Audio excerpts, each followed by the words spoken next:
हाँ तो मेरे प्यारे बच्चों नमस्कार। प्यारे बच्चों आज के इस क्लास में हम लोग देखेंगे क्लास 7 गणित का जो आप लोग का चैप्टर नंबर 10 है, राशियों की तुलना। क्या है चैप्टर का नाम? राशियों की तुलना। इसके अंतर्गत हम लोग प्रश्नावली 10.1 को इस वीडियो में हल करने वाले हैं। तो प्यारे बच्चों आप लोग को कॉपी कलम खोल लेना है, मेरे साथ क्वेश्चन बनाना है, ठीक है। चलिए आप लोग फर्स्ट क्वेश्चन को देखेंगे। फर्स्ट क्वेश्चन कहता है अनुपात ज्ञात कीजिए। पहले हम लोग समझते हैं अनुपात होता क्या है, ठीक है। चलिए अनुपात का मतलब होता है तुलना करना, ठीक है। और बाबू को हम अगर आपसे पूछेंगे बाबू अनुपात किसके साथ ज्ञात करेंगे, तुलना किसके साथ करेंगे, तो आप बताएंगे सर तुलना हमेशा अपने कैटेगरी वाले लोगों के साथ करना पड़ता है, ठीक है। जैसे यदि आप क्लास 6 में पढ़ते हैं और कोई क्लास 10th का बच्चा होगा तो आप उसके साथ तुलना नहीं करेंगे। आप हमेशा बोलेंगे सर हम क्लास 6 में हैं, वो बच्चा क्लास 6 में है, हम पढ़ने में तेज हैं, वो बच्चा पढ़ने में तेज नहीं है। तो तुलना हमेशा अपने साथ वाले, अपने कैटेगरी वाले बच्चों के साथ किया जाता है, अपने कैटेगरी का होना चाहिए। उसी प्रकार हम लोग यहाँ पर अनुपात ज्ञात करेंगे,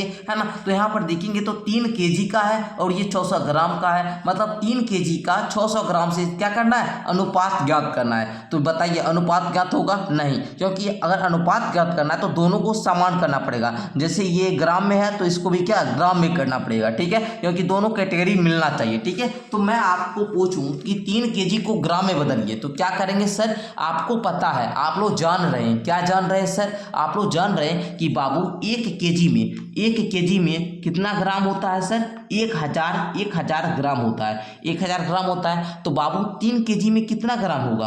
3 केजी में कितना ग्राम होगा? 3 गुना 1000, 3 गुना 1000 इक्वल टू 3000 ग्राम होगा। 1 केजी में 1000 ग्राम, इसलिए 3 केजी में 3000 ग्राम। अब दोनों ग्राम में आ चुका है। अब आप लोग अनुपात का मतलब होता है बट्टा, अनुपात का मतलब जी बट्टा, मतलब 3000 के बट्टा में 600 रख देना है। अब काट दीजिएगा, 5/1 आएगा। इसका मतलब ये हुआ 5:1। क्या आएगा आंसर? 5:1। ये जो आप लोग देख रहे हैं बट्टा, इसी को हम लोग अनुपात बोलते हैं, ठीक है। अनुपात कहिए या बट्टा कहिए, बात एक ही हुआ।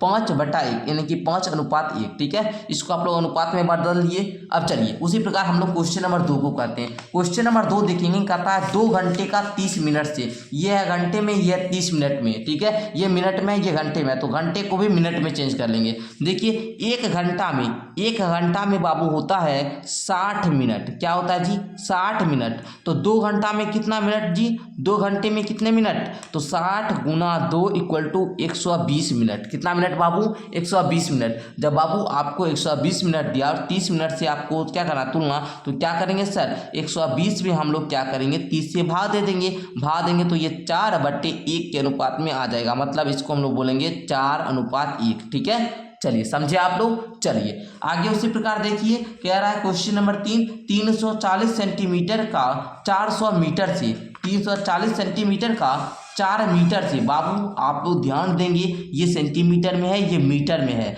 तो हमेशा इसको भी मीटर में देखिए। जो छोटा रहे ना उसी में, जैसे मीटर जो होता है ये बड़ा होता है, सेंटीमीटर छोटा होता है, ठीक है। छोटी इकाई है, ये क्या है? बड़ी इकाई है, ठीक है। तो हम लोग क्या करेंगे, 4 मीटर को भी सेंटीमीटर में बदलेंगे। 1 मीटर में होता है 100 सेंटीमीटर। क्या होता है जी? 100 सेंटीमीटर होता है, इसलिए 4 मीटर बराबर हो जाएगा 4 गुना 100 इक्वल टू 400 सेंटीमीटर। जब 400 सेंटीमीटर आ चुका है तो बाबू आप क्या करेंगे जी? 340/400 कर देंगे। ये 0 से ये 0 गया, 2 से 17 बार में, 2 से 20 बार में, मतलब 17:20 आ जाएगा, ठीक है। ठीक है जी। इस प्रकार इसको भी अनुपात में चेंज कर लिए। आगे देखिए, कहता है 75 रुपये का 200 पैसे से। यह है रुपया में, यह है पैसा में। तो आपको पता होगा पैसा छोटा है, रुपया क्या बड़ा होता है। तो हम लोग क्या करेंगे जी, इसको भी क्या पैसा में बदलेंगे। तो 1 रुपया में होता है 100 पैसा, ओके। तो 75 रुपया में आप लोग का हो जाएगा 7500 पैसा, ओके। तो अनुपात ज्ञात करना है तो लिखेंगे 7500/200। तो ये 2 शून्य से ये 2 शून्य चला जाएगा, सिंपल सा है, 75:2 में आ जाएगा, ओके। चलिए मेरे बच्चे समझे। चलिए क्वेश्चन नंबर 1 आप सारे बच्चे का क्लियर हो गया होगा। क्वेश्चन नंबर 2 देखिए, कहता है निम्नलिखित अनुपातों का सरलतम रूप लिखिए। 45/60 है, इसको सरलतम रूप में लिखना है, कुछ भी नहीं बाबू। जैसे फर्स्ट में क्या है, 45:60, 45:60 है। देखिए 5 से काटेंगे 5×45, इसको काटेंगे 12 आ जाएगा, ठीक है। अगर हम इसको और भी संक्षिप्त करें तो 3 तिया का 9, 3 चौका 12, 3:4 में आ जाएगा, ओके। चलिए आगे अगर इसको भी सरलतम करेंगे बी नंबर वाला को, ये क्या है जी, देखेंगे जरा सा यहाँ पर 144 अनुपात 84, यही ना है जी, 144 अनुपात 84। ठीक है, तो इसको भी हम लोग क्या करते हैं, सरलतम रूप में लिखते हैं। काटिए तो देखिए 12 से कटेगा 12 बार में, है ना, 12 से ये कटेगा 7 बार में, तो ये 12 अनुपात 7 में आ गया। ओके, उसी प्रकार मेरे भाई सी नंबर वाला को देखिए, सी नंबर में है 184 अनुपात 12। देखिए तो ये कटेगा 12 से जी, 12 से नहीं कटेगा, 2 से ही आप लोग तुलना कीजिए तो 2 से 6 बार में ये कटेगा, 2 से ये कितना बार में, 2 9 18, 2 92। अब देखिए तो 2 से और लगेगा, 2 3 6, 2 से इसको काटेंगे, 2 चौका 8, 2 छक्का 12, 46 अनुपात 3 ऐसे रहने दे, 46 अनुपात 3 ही इसका क्या होगा, राइट उत्तर हो जाएगा। ठीक है बाबू, आप लोग ये 2 का जो तीनों प्रश्न था इसको भी आप लोग क्या किए, सॉल्व कर लिए। क्वेश्चन नंबर 3 से देखा जाए, और क्वेश्चन नंबर 3 कह रहा है उपेंद्र का वेतन 42,000 रुपया प्रति माह है। उपेंद्र नाम का कोई व्यक्ति है, उसका वेतन 42,000 रुपया प्रति माह है, मतलब एक महीना में वो 42,000 रुपया कमाता है। वह प्रति माह 6,000 रुपया आयकर में जमा करते हैं। आयकर है जो उनका आयकर, जो उसमें क्या करते हैं, जमा करते कितना, 6,000। ठीक है, तो ज्ञात करना है, क्या ज्ञात करना है, आय का आयकर के साथ अनुपात, मतलब जो उनका आय है 42,000, आय कितना है बाबू, 42,000, इसका आपको अनुपात ज्ञात करना है किसके साथ, जितना वो आयकर में जमा करते हैं, मतलब 42,000 का अनुपात ज्ञात करना है 6,000 से। ये 3 शून्य से ये 3 शून्य चल जाएगा, 42/6 काटेंगे तो क्या आएगा, 6 7 42, 7/1 मतलब 7:1। ये तो हो गया आपका ये ए नंबर का उत्तर। ओके, चलिए दूसरा पढ़िए तो, आयकर का आय के साथ अनुपात, आयकर कितना है, 6,000 का कुल आय के साथ 42,000 कितना है जी, आय है, तो ये 3 शून्य से ये गया, 6 कम 6, 6 7 42, 1:7। ये हो गया आपका दूसरा का। अब तीसरा देखिए, क्या ये दोनों अनुपात तुल्य हैं, क्या जो ये बाबू 7:1 है और ये 1:7 है, ये दोनों तुल्य है, बताइए आप लोग। तो आप लोग क्या बता सकते हैं, नहीं सर बिल्कुल नहीं। तुल्य का मतलब होता है बराबर, तुल्य का क्या मतलब होता है जी, बराबर। ये दोनों बराबर है, नहीं है, तो इसका नहीं हो जाएगा, ये हुआ सी नंबर का। ओके, आप लोग समझे। चलिए, तो ये स्क्रीनशॉट लेना चाहे कोई बच्चे तो ले सकते हैं, या फिर हम लोग आगे बढ़ेंगे। क्वेश्चन नंबर 4 कह रहा है, एक रिबन की लंबाई 10 मीटर एवं इसकी चौड़ाई 25 सेंटीमीटर है। बाबू ये मीटर में है, ये सेंटीमीटर में है, निम्न का अनुपात ज्ञात कीजिए। 10 मीटर है, इसको भी यदि सेंटीमीटर में बदले तो 1 मीटर में 100 सेंटीमीटर, 10 मीटर में क्या हो जाएगा सर, 10 मीटर में हो जाएगा 1000 सेंटीमीटर। ओके, तो देखिए लिखेंगे यहाँ पर 1000 सेंटीमीटर क्या हुआ, लंबाई हुआ, क्या हुआ जी, लंबाई हुआ 1000 सेंटीमीटर। चौड़ाई कितना हुआ जी, चौड़ाई कितना है, 25 सेंटीमीटर। ओके, ये दोनों चीजें लिख लिए। अब ये नंबर क्वेश्चन कहता है लंबाई का चौड़ाई के साथ, लंबाई का चौड़ाई के साथ अनुपात ज्ञात करना है। लंबाई बाबू 1000 दिया गया है, हमको चौड़ाई के साथ अनुपात ज्ञात करना है। काट दीजिए तो साहब, काटेंगे तो आ जाएगा 40/1, यानी कि 40:1, यही इसका क्या हो जाएगा, राइट उत्तर हो जाएगा। ओके, उसी प्रकार बी का देखिए, चौड़ाई का लंबाई के साथ, चौड़ाई है सर 25, नीचे में 1000, बस इसको काटेंगे तो 1/40 आ जाएगा, मतलब 1:40, यही इसका क्या हो जाएगा, उत्तर हो जाएगा। कहता है क्या ये दोनों अनुपात तुल्य हैं, नो सर, ये दोनों बराबर हैं, नहीं, सी का उत्तर नहीं हो जाएगा।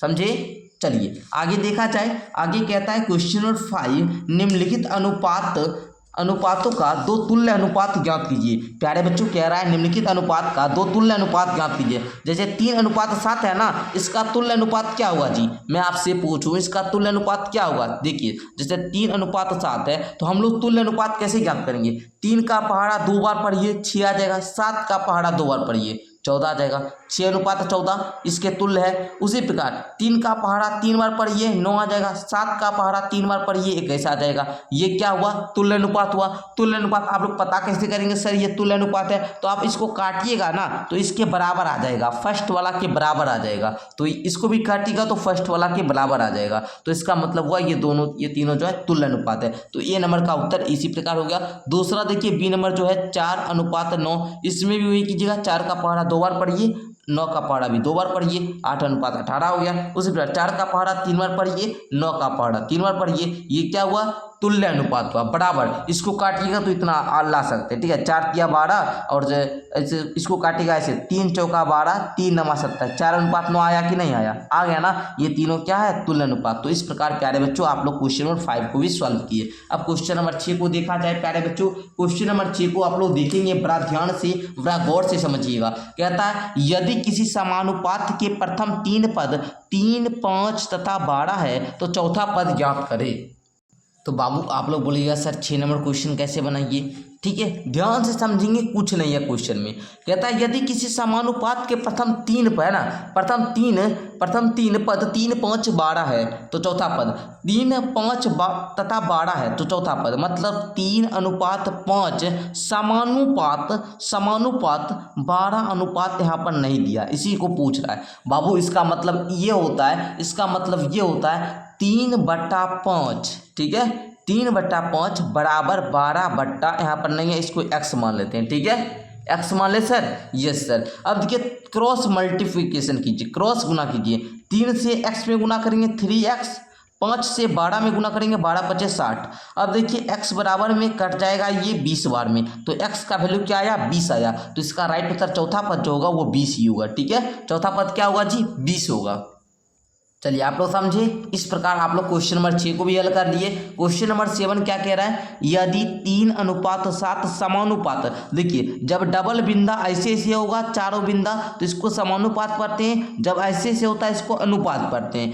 3:x समानुपात 9:15 हो तो x का मान ज्ञात करें। कुछ भी नहीं है। क्वेश्चन नंबर 7 देखिए, आप 3 में x लिखिए, बराबर लिखिए, 9/15 लिखिए, क्रॉस मल्टीप्लिकेशन कीजिए। 9 × x = 9x, 15 × 3 45 है ना।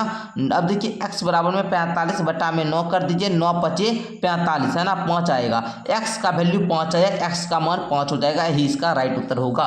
समझे आप लोग। चलिए सीख चुके होंगे। क्वेश्चन नंबर 8 को देखा जाए, सारे बच्चे देखेंगे। कहता है बाजार में केले 18 रुपये प्रति दर्जन बिक रहे हैं, मतलब 18 रुपये प्रति दर्जन। एक दर्जन में होता है 12 केला, एक दर्जन में कितना केला, 12 केला। तो बाबू 18 रुपया में 12 केला मिल रहा है, तो 10 किलो का मूल्य क्या होगा। अब हम आपसे पूछेंगे बाबू, यदि 18 रुपया में 12 केला, तो एक केला का मूल्य क्या बताएंगे, 18/12 है ना। उसी प्रकार 10 केला का मूल्य पूछ रहा है, तो गुना 10 कर दीजिए। देखिए कितना बार, 2 × 6 = 12, उसके बाद 2 × 5 = 10, 6 × 1 = 6, 6 × 3 = 18, 3 × 5 = 15 रुपया हो जाएगा, है ना। इसको इस प्रकार नहीं बनाएंगे, लैंग्वेज थोड़ा लिखना पड़ेगा, लिखेंगे। चूंकि क्वेश्चन नंबर कितना है, 8 है ना, 8 नंबर। देखिए ये तो हम समझा दिए, चूंकि 18 किलो का मूल्य, 18 किलो का मूल्य, अरे 18 केला, अरे 12 केला ना, अरे बाबू 12 किलो का मूल्य 18 रुपया है, इसलिए एक केला का मूल्य कितना हो जाएगा, 18/12। इसलिए है ना, इसलिए 10 केला का मूल्य बराबर 18/12 गुना 10, 4 तिया, अरे 2 से 2 × 6 = 12, 2 × 5 = 10। अब 6 × 6 तिया 18, 3 × 5 करेंगे 15 रुपया आंसर हो जाएगा। इस प्रकार भाषा बनाकर आप लोग लिख देंगे। 8 नंबर क्वेश्चन कंप्लीट हो गया। अब क्वेश्चन नंबर 9 की ओर बढ़ेंगे। सारे बच्चे तैयार हो जाइए। कहता है मिठाई बनाने में चीनी और खोए का अनुपात 3:7 है। 3:7 का मतलब चीनी का जो अनुपात है वो 3 है और खोए का जो मान है वो 7 है, ठीक है। मतलब चीनी और खोया है ना, मतलब 3:7 रखा गया है, ठीक है। तो 12 kg चीनी बनाने हेतु कितने खोए की आवश्यकता होगी, ठीक है। मत चलिए अब हम लोग इसको कैसे बनाएंगे सर, कैसे बनाएंगे, कुछ भी नहीं है बाबू। देखिए जब भी ऐसा क्वेश्चन आपको आएगा तो कुछ नहीं करना है। देखिए क्या कह रहा है, मिठाई बनाने के लिए चीनी और खोए का अनुपात 3:7 है, तो 12 kg चीनी बनाने हेतु कितने खोए की आवश्यकता पड़ेगी। कुछ भी नहीं है सर। ये देखिए 3 दिया गया है ना, 3 दिया गया है ना बाबू। आपको क्या करना है, देखिए कुछ भी नहीं करना, इसका अनुपात लिख दीजिए। देखिए जैसे चीनी है बटा खोए है ना, ये लिख दीजिए 3/7 है कि नहीं सर, बिल्कुल है सर, 3/7 है। उसी प्रकार ये 12 kg चीनी का अनुपात क्या दिया है, 12, तो 12 लिख दीजिए बटा में किसका अनुपात क्या करना है, मिठाई बनाने हेतु मिठाई का x मान लेते हैं, ठीक है। अब कोई दिक्कत नहीं ना, ये तो कर सकते हैं, सारे बच्चे कर लेंगे। अब करेंगे क्या, 3 गुना एक्स इक्वल टू 3x, 12 सत्ते 84, क्रॉस से गुना किए। अब देखिए 3 से इसको काट दीजिए, x बराबर में 84 बटा में 3, 3 दूनी के 6, 2 4 3 8 24, 28 आ गया, 28 kg। यही क्या हो जाएगा, उत्तर हो जाएगा, 28 kg आपका उत्तर हो जाएगा। ठीक है, चलिए समझिए आप लोग, ये था क्वेश्चन नंबर 9। अब क्वेश्चन नंबर 10 सारे बच्चे देखेंगे। क्वेश्चन नंबर 10 आपका क्या कह रहा है, क्वेश्चन नंबर 10 कह रहा है एक मोटरसाइकिल 2 लीटर में 120 किलोमीटर दूरी तय करता है। 2 लीटर पेट्रोल देते हैं ना मोटरसाइकिल में, तो 120 किलोमीटर दूरी तय करता है। तो बताइए 300 किलोमीटर दूर तक जाने में कितने लीटर पेट्रोल जाएगा। तो देखिए बाबू, 2 लीटर में 120 किलोमीटर जाता है, तो ये 300 किलोमीटर दूरी दिया गया ना, मतलब इसके हमको लीटर मालूम करना है। और कितना है बाबू, देखिए तो 300 किलोमीटर, 300, बस ऐसा बनाना है आपको। देखिए पहले हम क्या किए, ये था कितना, तेल था, तेल की मात्रा, ये कितना था, दूरी था। इधर भी क्या दिया था, तेल की मात्रा पूछ रहा है, लीटर पूछ रहा है ना, तो लीटर की जगह पे x लिख दिए। हमको दूरी दिया गया था 300, तो 300 लिख दिए। अब क्रॉस कर दीजिए, 300 दूनी के 600, 120 एकम 120 x है ना। अब देखिए बाबू, ये जीरो से ये जीरो गया, 12 कम 12, 12 25 60, 5 आ गया, x का मान 5, मतलब आपको 5 लीटर का आवश्यकता पड़ेगा। ओके, 5 लीटर का आवश्यकता पड़ेगा, 5 लीटर का आवश्यकता पड़ेगा, समझे आप लोग। चलिए इसी प्रकार समझना है बाबू, हम आपको शॉर्ट मेथड में समझा रहे हैं, कहीं किसी बच्चे ऐसे नहीं होंगे जिनको समझ में नहीं आएगा। ठीक है, आगे कहता है एक मकान का 4 माह का किराया 10,000 रुपये हैं, तो पूरे वर्ष का किराया क्या होगा। अरे बाबू, 4 माह का किराया 10,000 रुपया है, पूरे वर्ष का आने का मतलब 12 महीना, पूरे वर्ष का आने का मतलब 12 महीना। तो बाबू आप लोग लिखेंगे सर एक तरफ माह एक तरफ रुपया। अगर 4 माह है तो हमको 10,000 क्या रुपया लग रहा है। ठीक है, अगर वहीं पर हमको 12 माह होता तो कितना रुपया लगता है, यही ना है जी, यही है, हाँ सर यही है। ठीक है, चलिए एक वर्ष मतलब क्या, 12 महीना ना, तो बस क्रॉस मल्टीप्लिकेशन कीजिए, है ना। 12 1 2 3 4 गुना 1 2 3 4 है ना। अब 4 गुना x 4x। अब देखिए तो 4 से काटेंगे तो क्या आएगा, 4 तिया 12, 1 2 3 है ना, इस प्रकार 4 शून्य हो गया, मतलब 30,000 रुपया, 30,000 रुपया आएगा। ठीक है, ठीक है जी, समझे।